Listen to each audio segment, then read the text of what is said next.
오늘 또 고맙습니다. 저는 교실 떠난 구교사 박전현입니다. 정지용의 현대시 그의 반입니다. 자, 그의 반. 내가 내 자체로 완전체가 아니고 나는 그의 반입니다. 그럼 내 혼자서는 존재할 수가 없죠. 나는 그와 함께 해야 완전체가 되는 것입니다. 자, 그의 반인 나는 그가 없으면 살 수 없습니다. 도움되는 자료 만들어 보겠습니다. 구독, 공감 부탁합니다. 자, 길잡이입니다. 그의 반인 나는 그가 없으면 살 수 없습니다. 나를 구원해 줄 수 있는 절대적 존재인 그. 정지용, 그의 반 해석.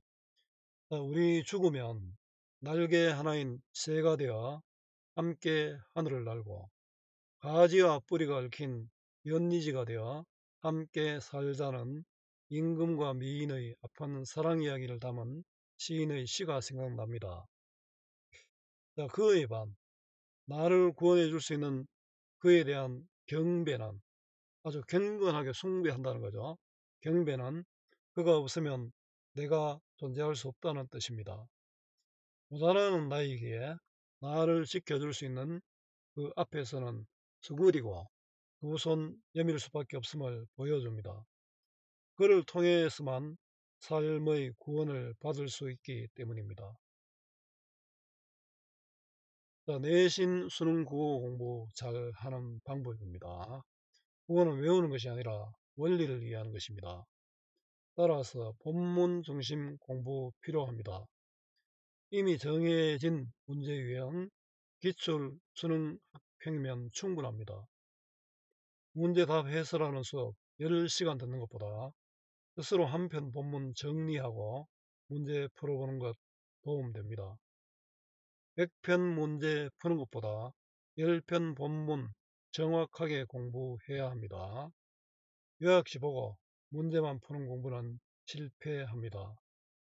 국어는 정답을 찾는 것이 아니라 주어진 지문, 문제, 답지, 외적 증거로 된 상황을 이해하고 가장 알맞은 답, 최적답을 찾는 것입니다. 교과서, 수특, 수완, 본문 중심 학습으로 독해력을 길러야 합니다. 문학은 블로그 자료면 충분합니다. 자, 이해의 배경입니다. 자, 이 작품은 신과 같은 절대적 존재에 대한 우도적 자세와 태도를 표현하고 있습니다.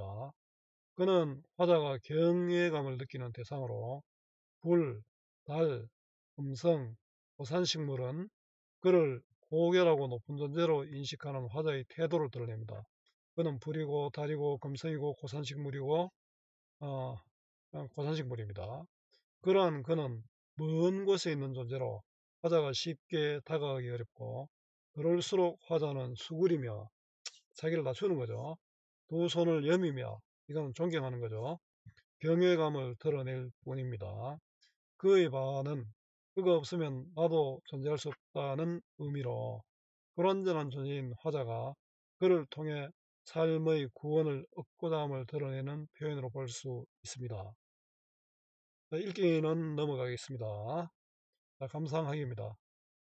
자, 내 무엇이라 이름을 하리 그를. 나는 화자지 않습니까? 나는 미미한 존재입니다. 벌레 같은 존재입니다. 그는 시적 대상으로 이름을 함부로 지을 수 없는 절대적 존재죠. 내가 그를 어떻게 불러야 할지 모르겠다. 자, 여러분 목적어 그가 뒤로 있잖아요. 내가 그를 무엇이라 부르리 이게 맞잖아요. 목적어를 뒤로 보낸 도시법과 의문의 형식, 의문의 형식이 하리 이렇게 되어 있잖아요. 나와 그의 대비로 경외심을 강조하고 있습니다. 감히 그의 이름을 어떻게 부를 수 있어? 내가 이런 거죠. 그에 대한 나의 경외심이 드러납니다. 나의 영원한의 고운 불. 당신은 정말 고운 불 같은 존재다. 고상하고 아름다운 그죠. 그 영혼의 길잡이다. 내 영혼의 길잡이다. 불이니까요. 불은 밝으니까 나를 인도할 수 있잖아요. 공손한 이마에 비추는 달. 자, 어둠 속에서 밝게 빛나는 그죠? 얼마나 고맙습니까? 깜깜한 저 지금 산 속에서 녹음하고 있는데 뭐 차에 전기가 있으니까 전기를 넣었지만 아마 불이 없다면 달빛이 고맙겠죠. 지금 오늘 달이 밝습니다. 나의 눈보다 값진 나의 눈보다 값지다. 내 눈이 눈보다도 값지다. 나보다 소중하고 고귀한 그런 뜻입니다. 바다에서 솟아올라 날에 뜨는 금성, 날개 뜨는 금성. 바다에서 솟아오는 내가 금성이 샛별이 바다에서 뜨는 건 한 번도 못 봤는데 뭐 있을 것 같습니다. 날에 뜨는 금성. 날에는 날개잖아요. 이 금성이 가만히 있는 게 아니고 뭐 움직이죠. 이 금성은 별 중에서도 가장 빛나는 별이죠. 가장 빛나는 겁니다. 그죠? 요 동적 이미지로 그의 속성을 효과적으로 형상화하고 있습니다. 쪽빛 하늘에 흰 꽃을 다룬 고산식물, 쪽빛 하늘. 요 쪽빛은 푸른색 계통이죠. 흰 꽃은 하얗잖아요. 이거는 흰 꽃은 고고하고 아름다운 그의 모습이다. 그죠? 고산식물은 좀 고귀한 존재잖아요. 소중하잖아요. 자연물에 빗댄 비유입니다. 그죠? 그 쪽빛, 흰꽃, 고산식물을 통해서 이거 자연물에 빗댄 은유법을 통해서 그가 절대적 존재임을 보여줍니다. 앞에도 마찬가지죠. 앞에 달에도 비유했고 이렇지 않습니까? 어, 열거법이 쓰였습니다. 여러 행위. 고결하고 고고한 절대적 존재인 겁니다. 나의 가지에 머물지 않고, 나의 가지에 머물지 않고. 왜냐하면 내가 모자라기 때문에 내 곁에 머물 수가 없는 거죠. 나의 나라에서도 멀다. 나하고 멀리 떨어져 있다. 화자와 그의 거리감으로 쉽게 다가갈 수 없는 그에 대한 경외심을 드러내고 있습니다. 홀로 어여삐 스스로 한가로워 항상 머니.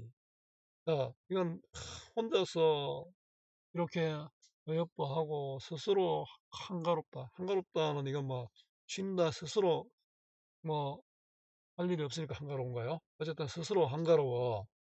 그는 완전 절대적이다. 항상 멀다. 뭐는 이거는 시적 허용이죠. 절대적 존재로서의 그의 속성입니다. 나는 사랑을 모르노라. 오로지 수그릴 뿐. 내가 감히 사랑이라는 말을 낼 수 없다. 그냥 고개를 숙일 뿐. 그에 대한 나의 자세입니다. 존경하고 경배의 대상인 겁니다. 그에게 쉽게 가까이 갈 수 없는 나의 처지. 그래서 경배하고 있습니다. 때없이 가슴에 두 손이 여미어지며 때없이는 항상이죠. 항상 가슴에 두 손 모으고 이거는 공손한 자세고요. 왜 이럴까요? 두 손을 공손한 두 손 모으고 또 손이 이렇게 여미고 있잖아요. 두 손 모으고 이건 그가 나를 구원해 줄 수 있는 대상이기 때문에 그렇습니다. 그래서 그에 대한 존경심이 드러납니다. 굽이굽이 돌아나간 시름의 황혼 길 위에 굽이굽이 돌아나간 자 시름은 근심 걱정이잖아요.